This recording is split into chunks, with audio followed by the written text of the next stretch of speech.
We say that the voice is a musical instrument, and that's what it is for me. It's the best musical instrument you can possibly have. Whether we know it or not, we can feel comforted by a voice, agitated by a voice, convinced by a voice. There are no frets or valves or strings to pull or keys to press. It's all controlled by the mind. The first thing that appears with our birth is a little slap breath voice. It's instant. It's a part of us. It's been our life's work. That's what the voice is. It's our life's work.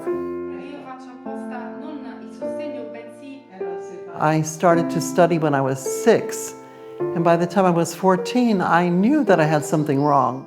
I grew up a musician. I was born into a musician family, and I started singing very young too, although I never thought of myself as a singer right away.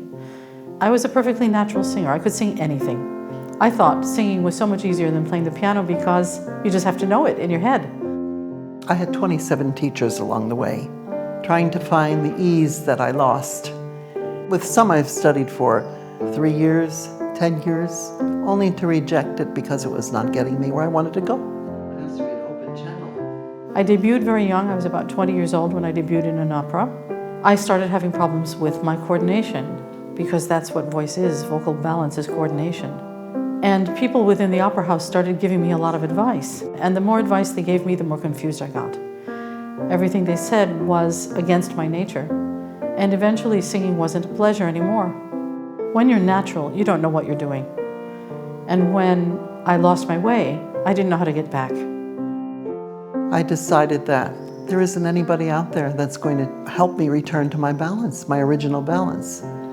So that's when I decided that I had to start doing it myself.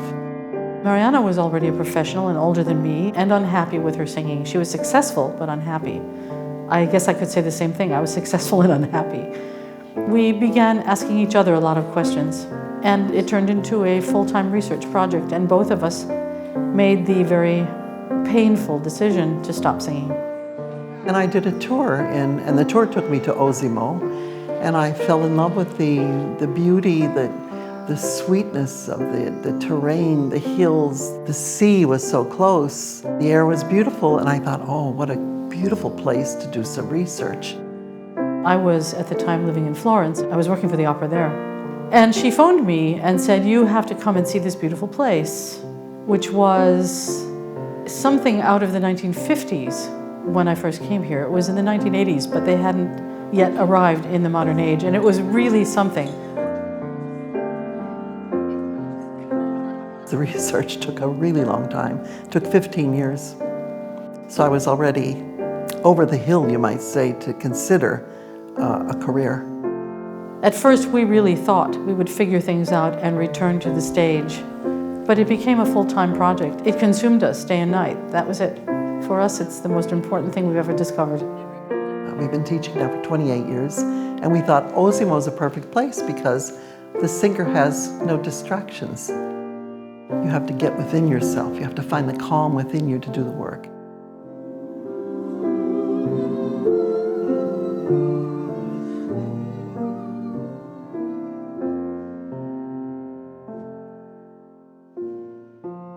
Singing today is really, frankly, inside out. Singers are so worried. They're so worried all of the time. Everybody's trying to be as loud as they possibly can be. This would be in every genre of music. We've externalized absolutely everything. And that's the opposite of what we need to do. People think it's passion, but it isn't. It's violent.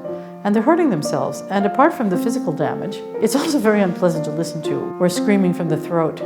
We're distorting the words. It's not communicative. It's not musical. It's not inevitable that you're going to get injured. In fact, it shouldn't happen ever. And it isn't only about injury, of course. That's a big part of it, but it's about music, it's about art.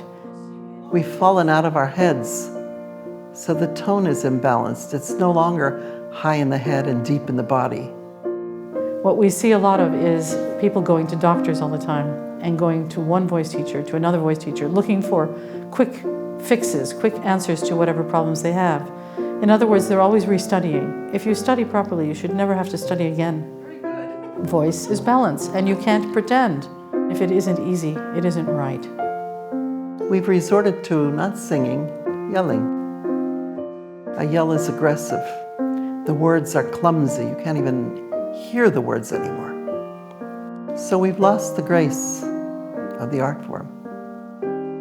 Many people complain that you can't understand the words of singers, particularly opera singers. But even when you can hear the words, they're often meaningless because singers are so concentrated on their sound and on the volume that they're producing. It's a question of mastery. You have to know your instrument. You have to know it well. It's a beautiful, wonderful feeling to be balanced. It's like flying. There's nothing better than singing. Our work is different on a very basic level. For one thing, we don't invade the singer. We don't give the singer positions, artificial exercises. We don't try to build the voice. We want the singer's voice to evolve. We can restore voices. Not only do we balance them, but we restore them so they're fresh again. We don't patch voices. We take away.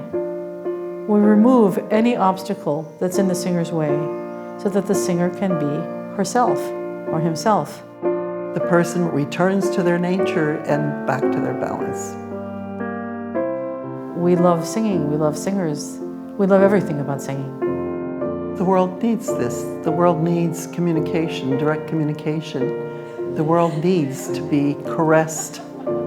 And singing is the thing that does that. And our way of working today would be considered a revolution. It is a revolution. You can't be an artist if you're not generous. And you can't express your real generosity without having a free, flowing voice that doesn't belong to you anymore, it belongs to the world.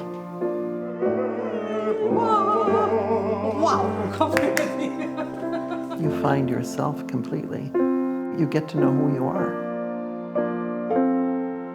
That's a biggie.